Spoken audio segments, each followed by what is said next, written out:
मी ज्योती हांगे, मी महाराष्ट्र सचिव वैजापूर येथून मी आज वैजापूर उत्तर बाजारातील श्री पडवळ सर यांची आज नियुक्ती झालेली आहे. तरी आज मी केबी न्यूज मराठी चॅनलतर्फे त्याची मी मुलाखत घेण्यास त्यांच्या ऑफिसला आलेली आहे.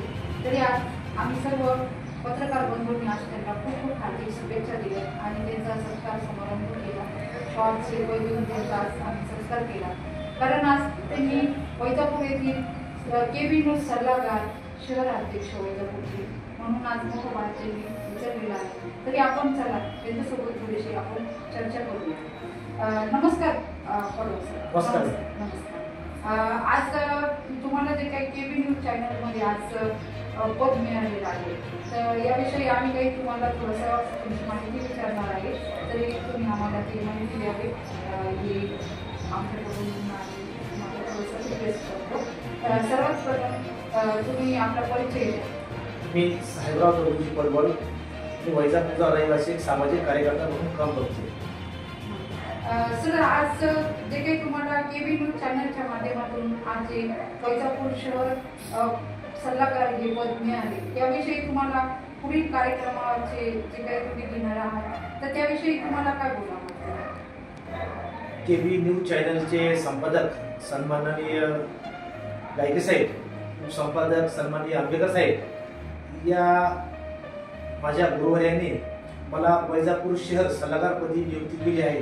आणि नक्कीच मी माझ्या गुरुवर्यांचा मान राखून समाजाच्या प्रत्येक घटकापर्यंत पोहोचून समाजाला वंचित घटकांना न्याय देण्याचं मी नक्कीच काम करेन.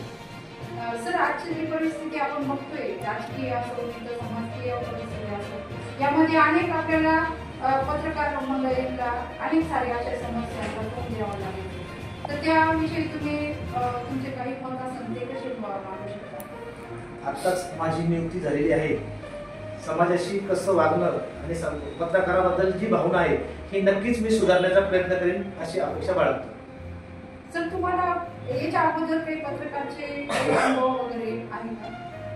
पत्रकारितेचे अनुभव नाही, पण बरेचसे माझे मित्र पत्रकार आहेत आणि मी त्यांच्यासोबत फिरतोय.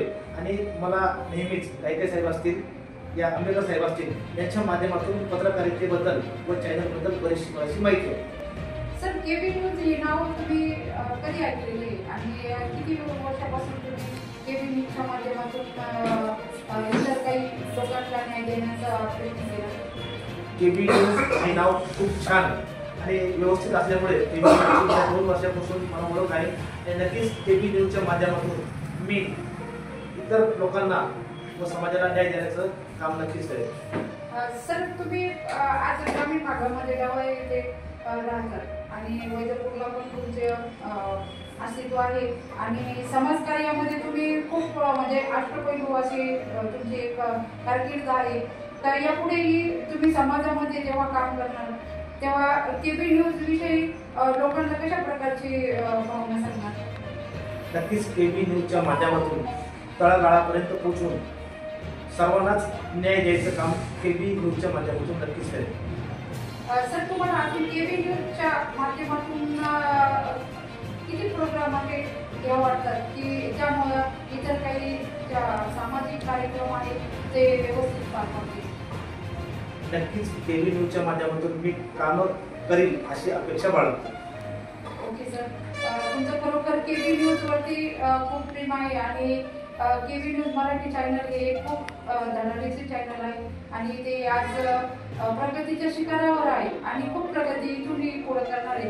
कारण असं म्हणतात की खरोखर जे कष्ट करतात त्याला कधीही म्हणजे हार मानावं लागत नाही, त्याला कष्टाचे फळ मिळते. आणि जे काही संदीप सर आमचे आवडते लाडके कार्यसम्राट म्हणलं तर चालेल आणि खूप छान कार्य बघतात ते. केबी न्यूजचे स्वतःचे संपादक आहेत आणि सर्व टीम त्यांनी आज खरोखर खूप छान हँडल केले. त्याबद्दल मीही संदीप सरांचे खूप खूप आभार व्यक्त करते. तसेच आंबेकर सर, राजू आंबेकर सर हे पण मोठा संपादक आहेत. हे जसे रामलक्ष्मण सारखा आहे आणि खूपच छान त्यांनी केबी न्यूज चॅनलच्या माध्यमातून अनेक लोकांना न्याय मिळवून दिला. म्हणजे वकील असो, अनेक सारे असे मोठमोठे दिग्गज नेते असो, साधारण असो गोरगरीब असो सर्वांना असं त्यांनी न्याय मिळवून दिला, याबद्दल मी खरोखर त्यांचे धन्यवाद पण मानते. आणि आजचे जे काही श्री साहेबराव पडवळ सर यांचे आज समाजकार्य करते हे आज यांची KP न्यूज चॅनलमध्ये नियुक्ती झाली, याबद्दल मी त्यांचे शतशः अभिनंदन करते आणि खरोखर सर्वांचे आभार व्यक्त करते. KP न्यूज मराठी, मी ज्योती मुंगे, महाराष्ट्र सचिव. धन्यवाद.